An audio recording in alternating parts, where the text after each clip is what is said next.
We are Atlanta's first Black History Museum, founded in 1978 by my father, Dan Moore Sr. He passed away about a year ago come March. But where you're standing right now is a mission, a dream, to build what we call phase 2 of our museum.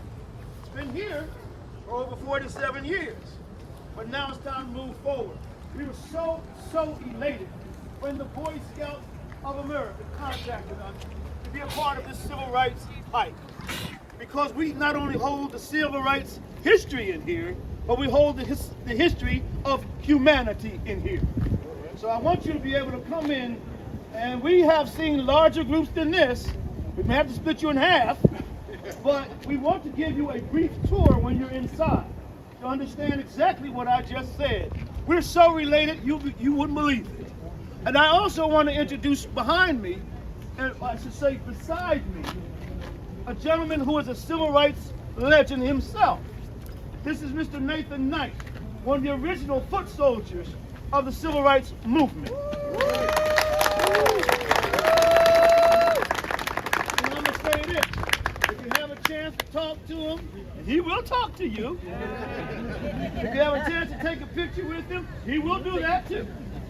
But I'm going to say this, particularly for our younger children, you don't know who you may be one day yet.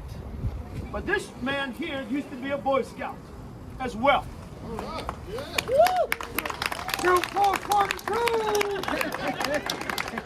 Great Church, Greensboro, North Carolina. 1958. Woo! I met Dr. King the same year as I was in the Boy Scouts. I met him because I sold newspapers. I met him because the newspaper owner said you must be thrifty and put part of your money in the bank. You had to put money in the bank in order to work. What do you think about that? Well, that's the way it was. I grew up on a different time in our history when mothers and fathers did the right things by their children, got them involved in church, made sure that they went to school, got them involved in the Boy Scouts and the Girl Scouts and the camps during the summertime. Right. So, I'm very proud to be here with you all today. I gave a man my word. I gave Dr. King my word when I sold him newspapers in 1958 at Bennett College. I had no idea who he was, but I did know what my word meant.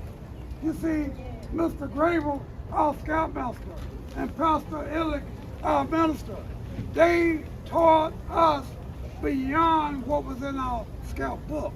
They taught us how to be human beings as we were earning merit badges.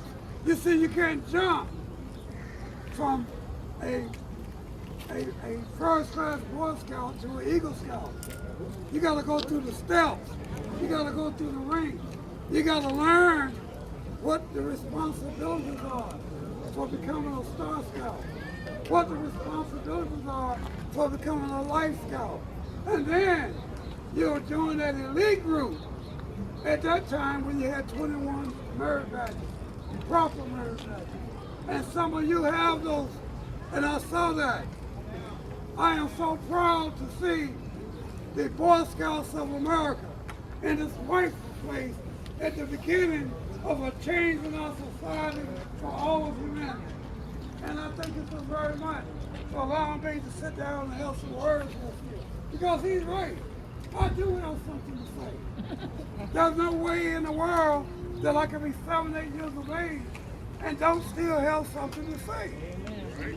And when you get 7, 8, I want to know, I want to be there so I can hear what you have to say about this day, this time, this moment, and the transition, this great America that's building one law, one justice, one constitution for all of us. Amen. And we got to help with that. We got to encourage our parents, our neighbors, and our friends to understand what it is to vote and exercise that right. A few minutes ago, we passed a great big picture of John Lewis on the side of the wall. You know, John was not a short man. John, according to that picture, is over 200 feet tall. And guess what? I painted pictures of Dr. Martin Luther King because of the promise that I made. I painted him 12 foot tall. And one day, you guys are going to grow to be as tall of the picture I painted of Dr. Martin Luther King. In humanity, you're going to be the difference in people who will learn what the Constitution of the United States was and is all about. It's the greatest document in the world other than the Bible. Are you aware of that? The significance of the Constitution today is that from the day that it was written to now, there's only been 200 amendments to it. Do you know that? There was over 20,000 recommendations. But the Constitution as written by our forefathers, and I say ours because we was here too. There are certain things that had to be enacted for us to fulfill our responsibility of citizenship.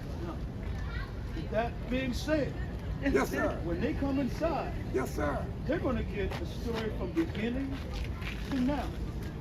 And when that is to now, it's going to also include them. Are y'all ready for this journey? So it's going to include all of us. All of us. Y'all ready for the journey? Now, what we need to do, though, is this. There's a lot of it. So as you come in, we're going to split this in half. All right down the middle. We have to do this. I'm parting the